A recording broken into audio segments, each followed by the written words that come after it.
শাহকে যে সালমান মারছে, সালমান শাহকে মারছে না, এমন বহুত সালমান শাহকে সে আহত করছে। এমন স্বামীরা একজন কলঙ্ক কইছে না, এমন হাজার হাজার নারীরা কলঙ্কি করছে।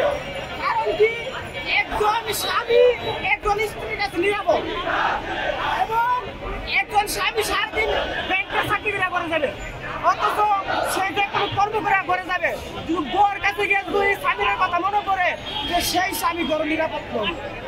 আমি চাই এমন কোন নারীর কাছে এমন পুরুষ যাতে না হয়, এমন কোন স্বামীরা বাংলার মাটিতে কোনো বড় যেমন এমন স্বামীরা না হয়।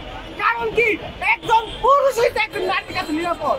সেই নারী যদি বাংলার ঘরে ঘরে স্বামীরা মতো থাকে, আমাদের মতো পুরুষ বাংলার মাটিতে কোনো নিরাপদ নয়। আমি চাই স্বামীরা এমন শাস্তি দিতে হবে যে বাংলার ঘরে কোন নারী স্বামীরা যেন না হয়।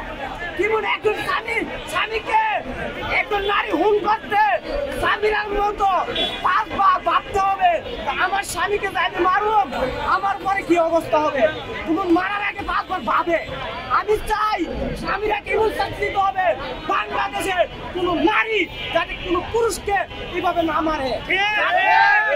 আমাদের বাংলাদেশের পুরুষ নিরাপদ যেমন থাকে, আমাদের যার স্ত্রীর কাছে সে নিরাপদ থাকে, যেমন আবার এমন ঘটনা না করে স্বামী বড় গেলে স্ত্রী তুমি মারে, প্রত্যেকটা স্বামী আতঙ্ক থাকবে। আমি চাই কোন মায়ের কুলে এমন স্বামীর মতো নারী যাতে না জন্ম হয়। আমি চাই তোমরা যার যার স্বামীরে ভালোবাসা দিবা, ভালোবাসা দিবা। কারণ কি, তারা সারাদিন উলুনের মাঝে পরিশ্রম করিয়া তোমাদের খাওয়ান নিয়ে যা, চাউল নিয়ে যা, তোমরা তোমাদের স্বামীকে তা ভালোবাসা দিয়া গ্রহণ করবা। কোনো হুন করে নয়, কোনো মারামারি করে নয়, তাকে বকালা নয়, তাকে ভালোবাসা দিবা। তা সেই রাস্তাঘাটে অনেক কষ্ট করিয়া তোমাদের জন্য খাওয়ান দিবা। তুমি যদি স্বামীর মতো হয়ে যাও, আমাদের ভাইয়েরা কোনো তার নারীর কাছে নিরাপদ নয়, যাতে বাংলার মাটিতে এমন দুর্যোগ ঘটনা আর তুমি না ঘটে। স্বামীরা এমন শাস্তি দিতে হবে যে বাংলার ঘরে পরে আর কোনো স্বামীরা কোনো গাড়ি